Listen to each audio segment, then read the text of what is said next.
بسم اللہ الرحمن الرحیم۔ السلام علیکم ورحمۃ اللہ وبرکاتہ۔ عزیز ساتھیو، اگر آپ بھی اپنے واش روم کا دروازہ کھلا چھوڑ دیتے ہیں تو یہ ویڈیو آپ کے لیے ہے۔ اس ویڈیو میں میں آپ کے ساتھ شیئر کروں گی کہ واش روم کا دروازہ کھلا چھوڑنے کے کیا نقصانات ہیں اور آپ کو کن باتوں سے احتیاط کرنی چاہیے۔ جیسے کہ ہم سب جانتے ہیں، کھلے دروازے سے ہر کوئی گھر میں داخل ہو سکتا ہے، تو دروازے کیوں بند کیے جاتے ہیں؟ تاکہ کوئی گھر میں آ کر ہمیں نقصان نہ پہنچائے۔ حضرت زید بن ارحم رضی اللہ تعالیٰ عنہ سے روایت ہے کہ رسول اللہ صلی اللہ علیہ وآلہ وسلم نے فرمایا، جنات جننیوں، بھوت بتنیوں اور شیاطین کے بیٹھنے کی جگہ بیت الخلاء ہے۔ اس لیے کوشش کرنی چاہیے کہ بیت الخلاء سے جلد باہر نکل آئیں۔ اکثر لوگ واش روم میں موبائل کا استعمال کرتے ہیں اور کچھ ایسے بھی ہوتے ہیں جو وہاں پر سگریٹ کا استعمال کرتے ہیں۔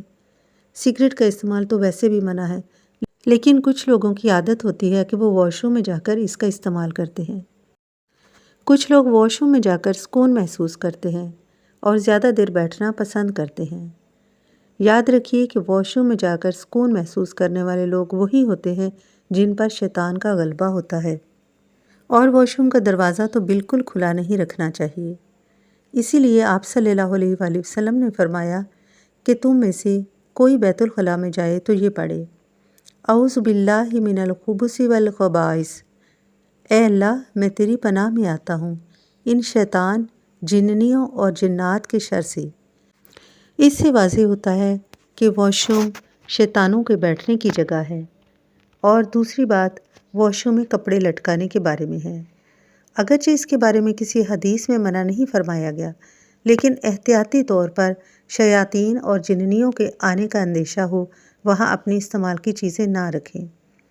اکثر لوگ واش روم میں الماریاں بنوا لیتے ہیں، وہاں کپڑے اور دیگر مصنوعات، خوشبو وغیرہ رکھے جاتے ہیں۔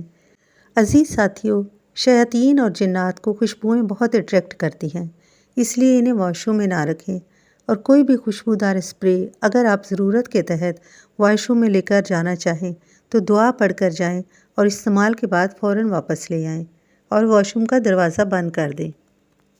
علماء کرام فرماتے ہیں کہ ایک مرتبہ نبی کریم صلی اللہ علیہ وآلہ وسلم گھر کا دروازہ کھلا چھوڑ کر باہر گئے تو شیطان گھر میں داخل ہو گئے۔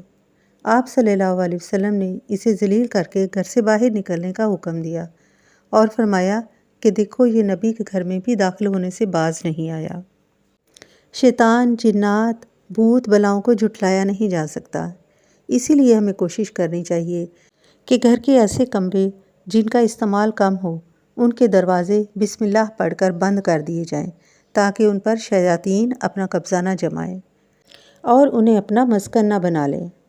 دوسری بات یہ کہ جیسے ہی مغرب کی اذان ہو آسمانی بلائیں آسمان سے نازل ہونا شروع ہو جاتی ہیں، اس لیے اپنے کھانے پینے کی چیزوں کو بسم اللہ پڑھ کر ڈھک دیں اور دروازے بند کر دیں، اور جیسے ہی شام ہو اپنے بچوں کو گھروں میں بٹھا لیں۔ قرآن مجید کی ایک آیت سے ثابت ہوتا ہے جس میں فرمایا گیا ہے کہ میں پناہ مانگتا ہوں اس اندھیری رات سے جب وہ چھا جائے، یعنی رات کے اندھیرے سے بھی پناہ مانگی گئی ہے۔ اسی طرح ان شیاطین، جنات وغیرہ سے پناہ مانگنی چاہیے اور احتیاط کرنی چاہیے، کیونکہ اسی میں آپ کی اور آپ کے گھر والوں کی سلامتی پوشیدہ ہے۔ اللہ تعالیٰ آپ سب کا حامی و ناصر ہو، آمین یا رب العالمین۔